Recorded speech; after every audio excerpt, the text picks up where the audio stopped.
Hello，大家好，我毛毛。上一期就帶大家美食掃街咗龍土尾啦，有興趣嘅話記得睇翻上一期嘅影片喎。今期咧會帶大家嚟龍土尾呢度食一食傳統嘅幾間炸物小店嘅，仲要講解一下呢邊嘅古建築同埋歷史㗎。咁我哋出發啦，Let's go！喺我哋而家企緊嘅呢條橫珠橋嘅呢個方向行到都南華西嘅牌坊，呢個咧就係南華西牌坊。因為13行嘅4大家族都喺呢度附近買咗好多地，起咗好多屋、好多花園，所以以前南華西咧係河南呢邊嘅富人區，有唔少都保留咗落嚟。呢度咧就牌坊入邊嘅碑林啦，非常之架勢堂啊！呢邊而家修葺過晒，呢路全部鋪過晒，係堅持用翻咗麻石路，但係企理咗好多，闊落咗好多，行起身好舒服嘅，好高級嘅村啊！咁我哋沿住左手邊落龍土尾市場。嗱，上一期咧我哋就提到過啦，呢條街咧係叫做龍土尾，而河南本地人咧，即係海珠區嘅人啊，係會叫做龍土尾嘅。而根據歷史資料記載，最初期其實係叫做龍尾道。我查咗好多古籍㗎啦，龍尾道嘅由來咧講法有好多種。我認為最靠譜嘅係因為南漢王劉成仿製唐朝大元宮嘅含元殿，而含元殿前面嘅路咧，因為宛如龍尾下垂於地焉，故為之龍尾道。咁廣東新語入邊嘅記載咧，都側面咁樣驗證咗呢個講法嘅。珠江之南有魏南漢離宮故址，黃蕭養曾築居之。後來因為清同治10年寫嘅番禺縣志地圖標注嘅龍尾道係分開咗2行寫。而個道字咧，啱好仲要寫咗喺龍尾嘅中間下邊位置，搞到人哋咪以為係寫成龍道尾咯。後嚟咧，去到清末時期，地圖又一次誤寫咗啦。呢次咧係寫成咗龍道尾啊，導遊嗰個道。之後咧就一直用到而家，寫起身咧係龍道尾，但本地人咧讀起身係龍土尾。喺呢個路口度右轉，有我哋要食嘅第一間炸物小店。已經開咗股啦，人哋寫住正常營業，因為而家咧翻新工程啊嘛。哇，裝飾得真係好靚喎，係有永慶坊嘅調調喎。因為呢度係一條好有歷史嘅街道啊。轉入嚟冇幾遠就係金粵美食啦，一間童年回憶店啊，學生黨嘅至愛。讀書時期咧，亦都係同學仔介紹我過嚟食嘅。當時第一次食到炸雪糕，非常之驚豔啊！店仔細細都成8款俾你揀啊！平時嚟親金粵咧，肯定人滿為患嘅。咁我哋會點嘅炸雪糕咧，就呢一系列啦，有咁多種口味揀。比較特別嘅梗係啤酒啊、綠茶啊、呢啲鹹蛋黃啊、海鹽啊，都係好少見嘅。牛奶雪糕同埋有一個椰子雪糕，呢2款都係我食過覺得 OK 嘅。呢度嗰個豬扒包都好抵食嘅，我又嚟翻份啦。其他茶類啊、小食啊、炸物啊，有冇30-40款都有10-20款啦，非常之多。學生店就係咁嘅啦。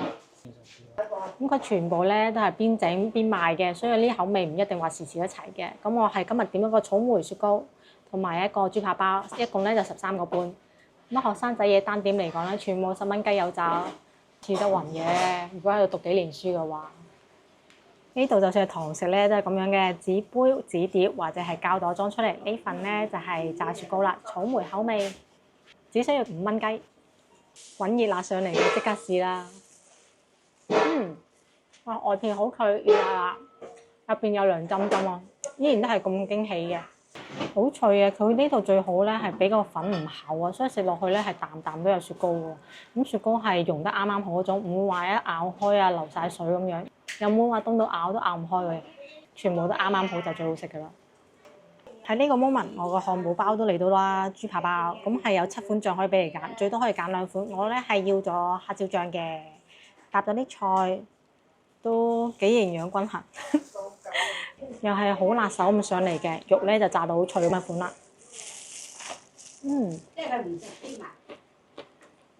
果然太耐冇翻嚟食啊，唔記得加芝士添。不過咧都仲係我嘅童年回憶，雖然唔會話飛條龍出嚟咁好味，但係一啖就回到20年前喎，抵過你去做 facial 啦，性價比好高嘅呢啲。依家咧就食完咗嘢啦，既然隔離整得咁靚，梗係過嚟行一行啦。肯定有啲最特色嘅古建築喺度，佢先會特登搞完咗呢條街先嘅啫。凡事都有個先後次序啊嘛。咦，又真係有喎，動晒牌嘅潘氏家廟。咁潘氏咧係一個好有故事嘅家族嚟嘅。清朝雍正年間，13行嗰度咧就有個商人叫做潘振成，又叫做潘啟官。咁佢經營嘅同文行咧，代理咗英國東印度公司嘅業務。嗰陣時咧，主要係經營茶葉同埋絲綢嘅，係13行唯一嘅百年商行。咁去到乾隆年間啦，成為咗廣州首富。到1860年咧，擁有嘅財富咧話係有1億法郎㗎。咁佢當時咧就喺呢度買咗好大笪嘅地啊，起咗豪宅同埋宗祠。咁因為潘振成嘅祖籍咧係福建漳州龍溪鄉，為咗後日唔忘本啊，就將呢塊地咧命名為咗龍溪鄉啦。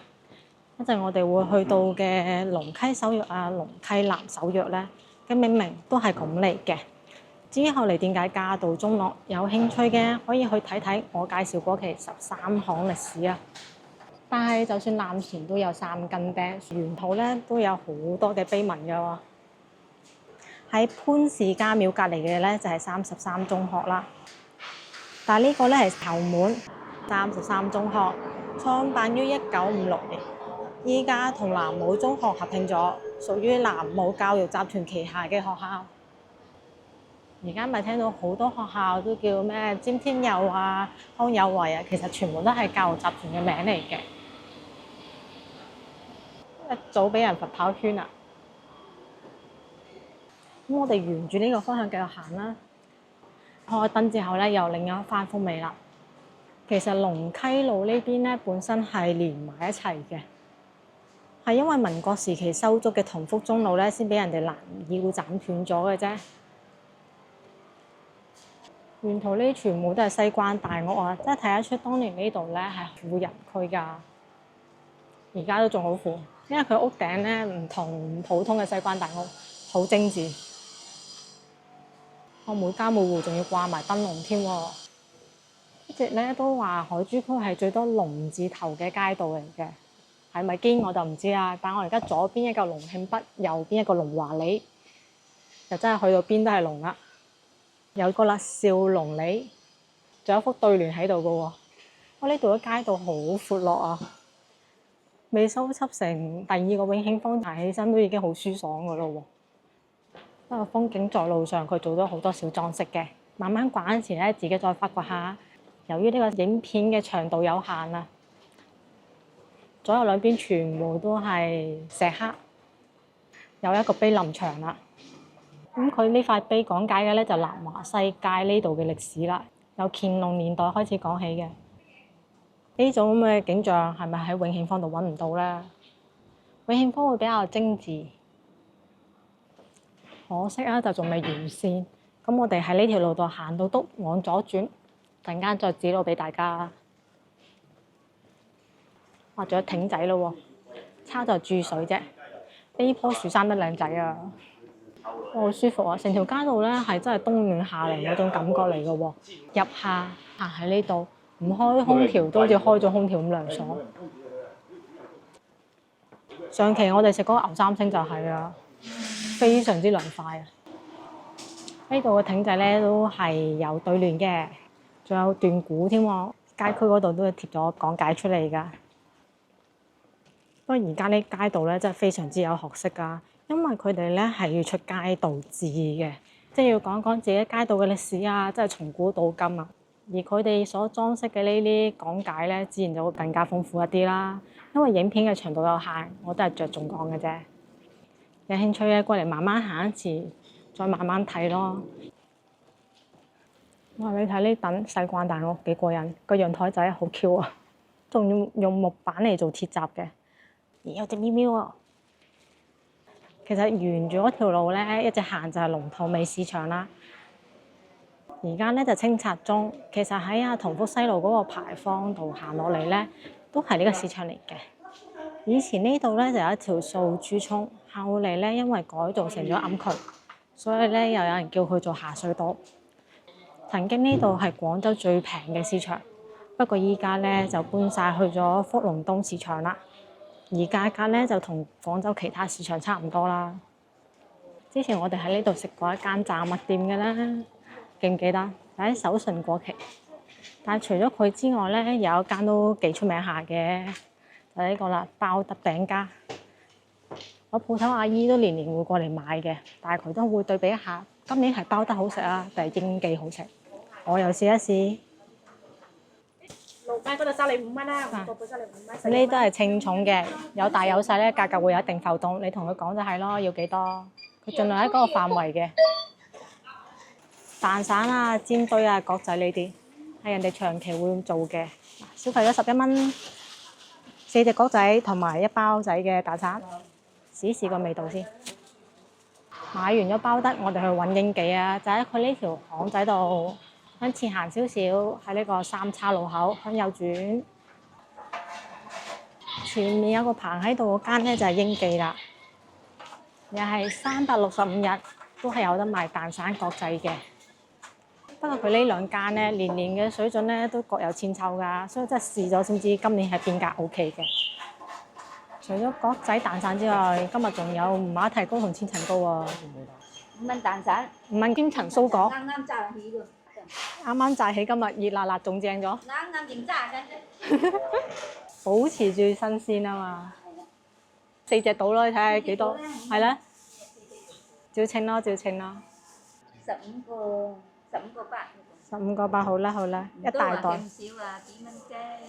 新鮮出嚟。阿姨話新鮮出爐，講我買多少少咯，一共消費咗15個8嘅。呢份咧就包得嘅，而呢份咧係英記嘅。英記嘅咧就相對大塊啲、完整啲、厚身少少，而包得嘅咧就會薄一啲、細一啲，但係會炸得比較過濃嘅感覺咯。上面都係俾咗黑芝麻嘅，我哋試埋個味道。我試咗包得嘅先啦。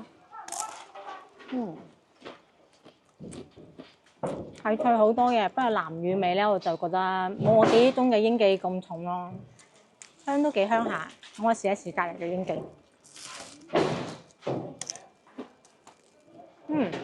好似係南乳味香好多啊，不過咧就冇咗佢咁脆，會更加酥一啲。各有側重咯，佢係比較酥，比較南乳味重嘅。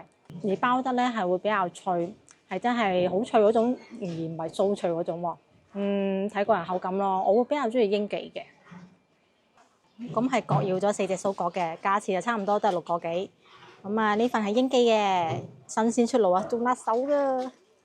呢個係千層酥果，個頭我覺得係大一啲嘅。而呢份咧係包得嘅，果仔炸得比較犀利嘅。我覺得包嘅手法嚟講咧，英記會靚一啲，即係呢條邊啊。我覺得我試埋個味道啦。咁樣對比住睇就比較明顯啦，係咪英記嘅會大粒啲咧？包都包得明顯啲嘅。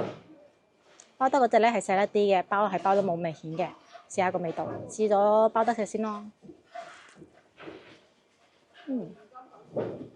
包得俾嘅咧係芝麻同埋糖，暫時係冇食到椰絲味嘅。雖然睇落去咧係炸得比較犀利，但係食落去咧唔算特別酥脆喎。可能因為唔係新鮮出爐，咁我哋試埋新鮮出爐嘅英記啊。